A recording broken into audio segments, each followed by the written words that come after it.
Hi friends! Today you're going to watch me model what steps to take to compare and contrast accounts on the same events or topics in a text. This will help you notice the difference between accounts from someone who was there and someone who wasn't there. Now, as you watch the video, I want you to notice what steps do I take and what are the questions that I ask myself? So make sure you have some pencil and paper because you're going to need to take some notes. So let's get ready to start. And we're going to do this today with pages 18 and 19 from the text George versus George. So let's go ahead and get started. Let's go to step 1. Now, step 1. I have to ask myself, who are the authors and what are their perspectives? Now, perspective is someone's relationship to the events. It's like when we see something differently depending if we won or lost, like in a game. Now, let's get ready to read the quotes. Quote 1. I am more and more grieved at the accounts of America. It is undoubtedly the most serious matter that ever came before Parliament. King George. Now, in this first quote, King George writes his first-hand views on how America is acting. All right, now let's take a look at our second quote. Great Britain had been in one war or another for 50 years and was drowning in debt. Over in London, Parliament decided that Americans should help out by paying their fair share, and King George agreed. Rosalind Chancer, page 18.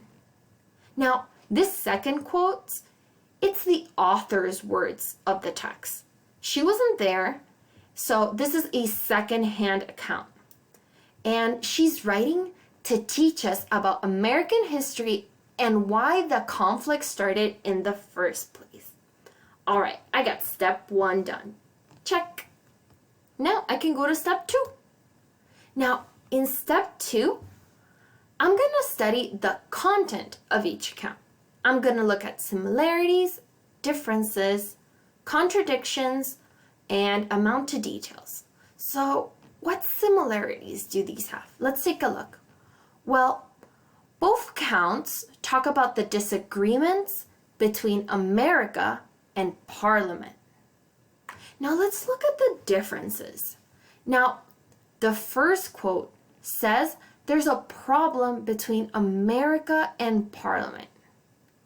And now the second quote, Rosalind Chancer's quote, explains what the problem is. It also says that King George agrees with Parliament. All right, I have my similarities and my differences, and I didn't find any contradictions, so I can move on to step 3. Now, in step 3, I'm going to study the presentation of each account. I'm going to look at language, emphasis, and kind of evidence. All right, let's take a look. Now, the phrases drowning in debt and most serious matter show that the author thinks the problem is important. And I saw this in King George's quote.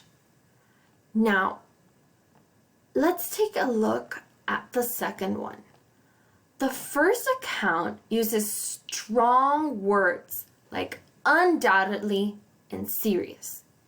It also emphasizes King George's feelings about the problem, but it doesn't give me any evidence. Now, the second account uses descriptive language like one war after another and drowning in debt to emphasize that Britain really needed the money.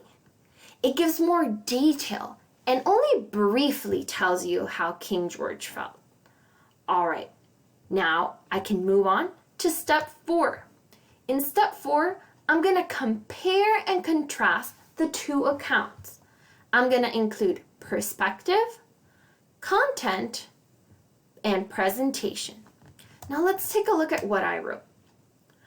Both accounts show there's a serious problem between America and England. In King George's first-hand account, he gives his thoughts about the problem and uses strong language to emphasize his feelings. He doesn't give any evidence. Rosalind Shancer's second-hand account explains what the problem is. She uses descriptive language and facts to explain why Britain needs the colonists to pay taxes. For example, one war after another and drowning in debt shows that Britain really needed the money. All right, friends, what did you see me do?